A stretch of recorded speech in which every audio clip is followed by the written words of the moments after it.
Just before you start, Sure. for those who don't know Geoff, he's a former British Consul General in Barcelona, so he will set the scene for us. Well, yes, I'm rather nervous about doing this in such exalted company, and I should say that I'm speaking as a retired member of HM Diplomatic Service. Whatever I say has got nothing to do with HMG's present policy. It is entirely my own, so don't read anything into that. And this introduction really is to describe to people as to what Catalonia is and why Catalans are as they are today. I'm not going to go into a great deal about the politics because I think that's all going to come out in the debate afterwards. But I'm going to go back to 897. At the time that Barcelona was under siege by a fellow called Lomo bin Mohammed of Lerida, and it was being defended by a fellow called Guifrey el Pilos, or Wilfrid the Hairy, who was in alliance with a French king called Charles the Bald. I mean, you couldn't make it up. Now, the legend goes that Guifrey, or Wilfrid as we now call him, Wilfrid the Hairy, was mortally wounded. And Charles dipped his 4 fingers in his gore and spread these 4 red fingers across the golden shield that he had. And thus was created the flag of Catalonia, which you see everywhere. So there we are. That's the blood of Guifrey on there. And that you will see everywhere. Now, Catalonia really ran as part of the Kingdom of Aragon, etc., but as its own democracy. If you go to Catalonia and go into the centre in Barcelona, Catalonia has the oldest parliament in mainland Europe, called the Salon de Cents, which is the Hall of the 100, and it's in there. And that is that. And our links with Catalonia, in fact, were really quite close. If you actually remember, it was Henry VIII who married somebody from Catherine of Aragon, which was part of this, and possibly she was the most influential woman ever in English, or I'd say British history, because if she'd had a son instead of a girl, we would have been on we wouldn't probably be here. But there we are. But I'm then going to jump to the Wars of the Spanish Succession, of which you're all familiar, which went on from 1701 until the Treaty of Utrecht in 1714. The Catalans were actually allied with us and the Habsburgs, and we were allied in the Treaty of Genoa in 1704. But circumstances changed, and when the Austrian candidate to succeed Charles of Spain himself became Emperor of the Austro-Hungarian Empire, we decided that was too much, and we ourselves changed sides. And we left the Catalans to fight alone.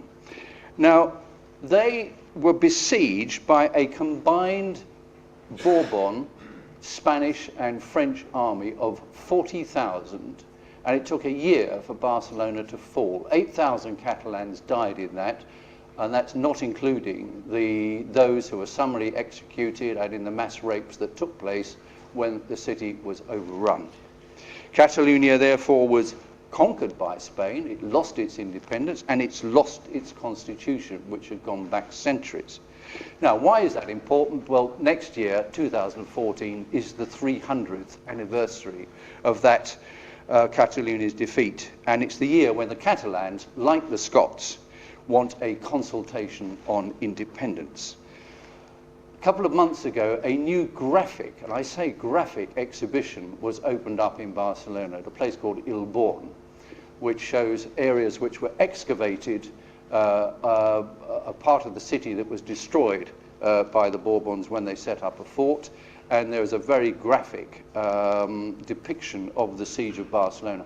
Thousands of people are going to that, and they are being regenerated, as it were, in what it is to be Catalan. But there are that's leaping at the moment, but in between, of course, we had the Spanish Civil War. Now, that was very destructive in Catalonia. It's not generally known that in March 1938, some 2,700 Barcelona citizens were killed in air raids by the Italian Air Force operating out of Mallorca. Now, that is in fact greater numbers than took place at Guernica, which has a much more internationally known. And of course, in 1938, The last and biggest battle of the Spanish Civil War, the Battle of the Ebro, was fought on Catalan soil, at which something like 200,000 took part and maybe 50,000 died. And the president of Catalonia, Luis Companys, was forced to flee into France. With the advance of Franco's forces. Companys was later extradited from Vichy, France, tried by Franco and shot in 1940 at Montjuic Castle. Now that itself is quite significant because it was from that castle that the Bourbon forces shelled Barcelona during the siege. And Luis Companys remains the only elected European president ever incumbent to have been executed. Again, when Franco's forces swept through Catalonia, some 500,000 refugees, Catalan and Spanish, crossed into France in something called the Retirada. Many ended up, when France was taken over by Germany, they ended up in concentration camps. Thousands died in Mauthausen. I've actually met people who've met them. It's very, very... And in fact, many died on British soil, because they died constructing Hitler's Atlantic Wall in Jersey and Guernsey. And recently, the Spanish ambassador went over to acknowledge that fact. And if the references in Anthony Beevor's book about the Spanish Civil War are indeed accurate, something like 10,000 Catalans were executed summarily when Franco took over Barcelona in January 1938. So the Catalans feel all of this, and during the dictatorship, to speak Catalan in public was it was forbidden. You did not broadcast it, you did not publish it, and in fact, you did not speak it. A good friend of mine told me that when she was walking down the road talking to her brother in Catalan, turned the corner, there was a Guardia Civil who told them to stop speaking Catalan and to speak Christian. So you can see that this digs very much. And after Franco's death, of course, came the transition and the Pact of Oblivion. It was probably a good way, because you had lots of people with blood up to their armpits, and they decided to take no action at all. Thank goodness there wasn't a court in The Hague at the moment.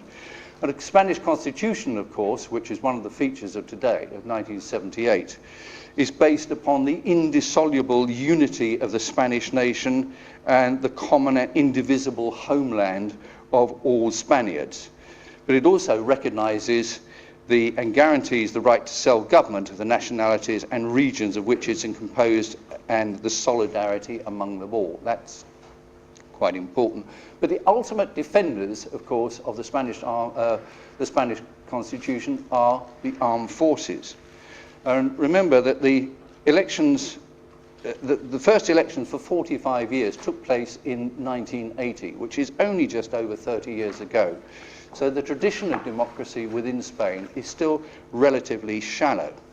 Now, following a referendum in 2006, Catalonia adopted a statute of autonomy known as the Estatut, giving Catalonia more power. Now, this Estatut was passed by the Catalan Parliament, it was passed by the Spanish Cortes, and it was signed off by the King. I thought that would be it.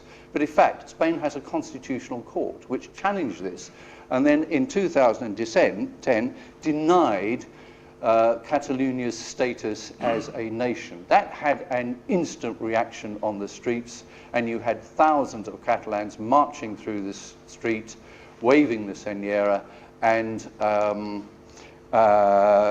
proclaiming "Som una nación, nosaltres decidim," we are a nation, we decide.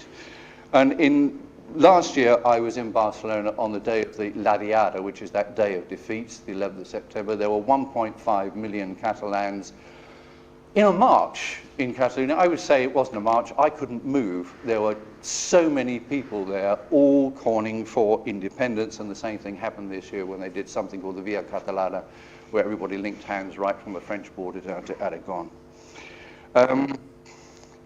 Now, in Scotland, I would say that the independence movement is driven top down. You have a very charismatic politician, the former Alex Salmond, who is running the show. In Catalonia, it's totally different. It is the people on the streets who are running the system, and it's bottom up. They have made politicians change their minds, etc., etc. So it's quite extraordinary. The position of the military, I don't know why I'm straying on this, I think is rather worrying. Earlier this year, in a speech, a chap called General Juan Antonio Chicharo stated that the fatherland is more important than democracy. I found those words rather chilling. He received rapturous applause at his speech. Now, was he just put there as a stalking horse? He was a retired general? I don't know. But as a previous British ambassador once said to me, you ought to remember that within Madrid there are still some very hard men. And if you consider that senior officers who were now in senior positions were trained in military schools, probably under Franco, and that for some the roots of democracy is very shallow. As we will learn, between Madrid and Barcelona now there is a complete standoff. There is implacable resistance by the PP government in Madrid to discuss the question of independence. And it was only this week that the Madrid government banned President Artur Mas from speaking at an event in Catalonia, the Mediterranean Economic Forum, which was actually taking place within a Catalan Generalitat building. It was probably tit for tat, because I think personally not necessarily a wise decision that the Artur Mas refused to meet the Vice President of Spain in Catalonia, was there the previous week. So you've got these tit for tats. It's not nice to look. And another thing I recall was last time I was in Catalonia, I was watching a debate on the television, and a PP politician in Madrid was saying that Catalonia belongs to Spain.